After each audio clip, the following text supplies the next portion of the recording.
இணைச்சட்டம் அதிகாரம் 29.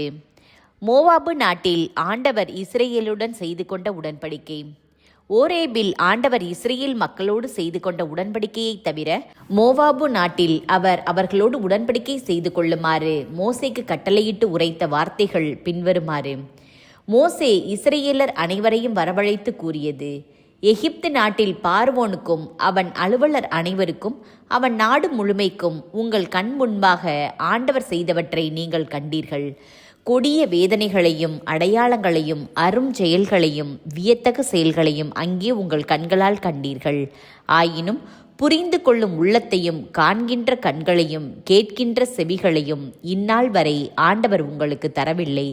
40 ஆண்டுகள் நான் உங்களை பாலை நிலத்தில் கூட்டி வந்தேன். அப்பொழுது உங்கள் மேலுள்ள ஆடைகள் நைந்து போகவில்லை, உங்கள் காலில் உள்ள காலணிகள் பழுதடைந்து போகவும் இல்லை.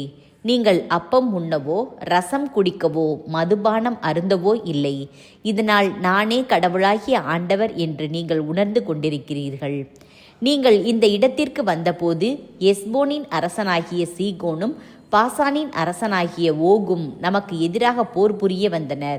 நாம் அவர்களை முறியடித்தோம். அவர்களது நாட்டை பிடித்து ரூபனியருக்கும் காத்தியருக்கும் மனாசேயின் பாதி குலத்தாருக்கும் உரிமை சொத்தாக கொடுத்தோம். எனவே இந்த உடன்படிக்கையின் வார்த்தைகளை கடைபிடிப்பதில் கருத்தாயிருங்கள். அப்போது நீங்கள் மேற்கொள்ளும் அனைத்து செயல்களிலும் நீங்கள் நிறைவு பெறுவீர்கள். இன்று நீங்கள் உங்கள் கடவுளாகிய ஆண்டவர் முன்னிலையில் நிற்கின்றீர்கள். உங்கள் குலங்களின் தலைவர்களும் உங்கள் பெரியோர்களும் உங்கள் அலுவலர்களும் இஸ்ரேலின் ஆடவர் ஏனையோரும் உங்கள் சிறுவரும் உங்கள் மனைவியரும் உங்கள் பாளையத்தில் உங்களோடு உள்ள அந்நியராகிய விறகு வெட்டிகளும் தண்ணீர் சுமப்பவர்களும் ஆகிய எல்லோரும் நிற்கின்றார்கள். ஆபிரகாம், ஈசாக்கு, யாக்கோப்பு ஆகிய உங்கள் மூதாதையருக்கு உங்கள் கடவுளாகிய ஆண்டவர் ஆணையிட்டு சொன்னது போலவும் அவர் உங்களுக்கு வாக்களித்தது போலவும் அவர் இன்று உங்களை தம் சொந்த மக்களாக நிலைநிறுத்தி உங்கள் கடவுளாக இருக்குமாறும் உங்கள் கடவுளாகிய ஆண்டவர் இன்று உங்களோடு செய்ய போகின்ற அவர்தம் உடன்படிக்கையிலும் வாக்குறுதியிலும் பங்கு கொள்ளுமாறும் நீங்கள் நிற்கின்றீர்கள். வாக்குறுதியுடன் கூடிய இந்த உடன்படிக்கையை உங்களோடு மட்டும் அவர் செய்து கொள்ளவில்லை, மாறாக இங்கு நம்மோடு நம் கடவுளாகிய ஆண்டவர் முன்னிலையில் நிற்கின்றவர்களோடும் இன்று இங்கு நம்மோடு இல்லாதவர்களோடும் செய்து கொள்கிறார்.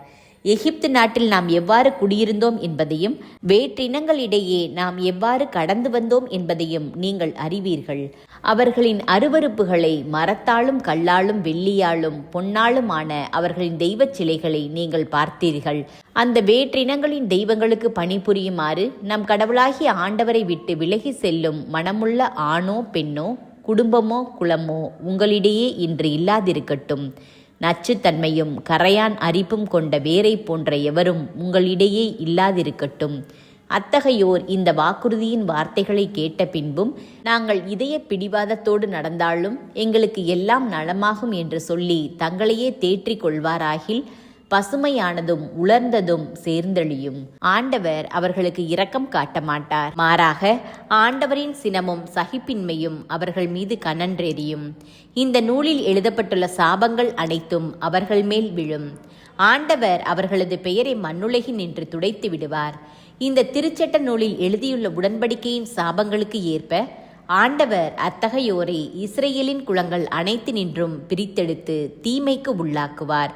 அப்பொழுது உங்களுக்கு பின்வரும் தலைமுறையான உங்கள் பிள்ளைகளும் நெடுந்தொலை நாட்டிலிருந்து வரும் அந்நியரும் ஆண்டவர் இந்த நாட்டின் மேல் வரச் செய்த வாதைகளையும் நோய்களையும் காணும்போது ஆண்டவர் தம் சினத்திலும் சீற்றத்திலும் வேறறுத்த சோதோம், கொமாரா, அத்மா, செபோயிம் போன்ற இடங்கள் அழிந்ததைப் போல இந்த நாட்டின் நிலம் முழுவதும் கந்தகமும் உப்புமாக வெந்து போய் விதைப்பும் விளைச்சலுமின்றி யாதொரு புற்புண்டும் முளைக்காமல் இருப்பதை காணும்போது வேற்றினத்தார் அனைவரும் ஆண்டவர் ஏன் இவ்வாறு இந்த நாட்டுக்கு செய்தார், இந்த கடும் சீற்றம் கனன்றெழ காரணம் என்ன என்று கேட்பர். அதற்கு மறுமொழியாக அவர்களுடைய மூதாதையரின் கடவுள் அவர்களை எகிப்திலிருந்து கூட்டி வரும்போது அவர்களோடு செய்து கொண்ட உடன்படிக்கையை அவர்கள் விட்டு விலகினர். அவர் அவர்களுக்கு கொடுக்காததையும் அவர்கள் அறியாதவையுமான வேற்று தெய்வங்களை பின்பற்றி அவற்றிற்கு ஊழியம் செய்தனர். ஆகவே ஆண்டவர் சீற்றம் கொண்டு இந்நூலில் எழுதப்பட்டுள்ள சாபங்கள் அனைத்தையும் இந்நாட்டின் மீது வரச் செய்தார். அவர் தம் சினத்தாலும் கோபத்தாலும் சீற்றத்தாலும் அவர்களை அவர்களது நாட்டிலிருந்து வேறறுத்தார்.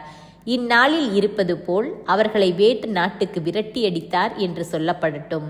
எனவே மறைவானவை நம் கடவுளாகிய ஆண்டவருக்கு உரியவை, வெளிப்படுத்தப்பட்டவையோ இத்திரு சட்டத்தின் வார்த்தைகளை கடைபிடிக்குமாறு நமக்கும் நம் பிள்ளைகளுக்கும் என்றென்றைக்கும் உரியவை.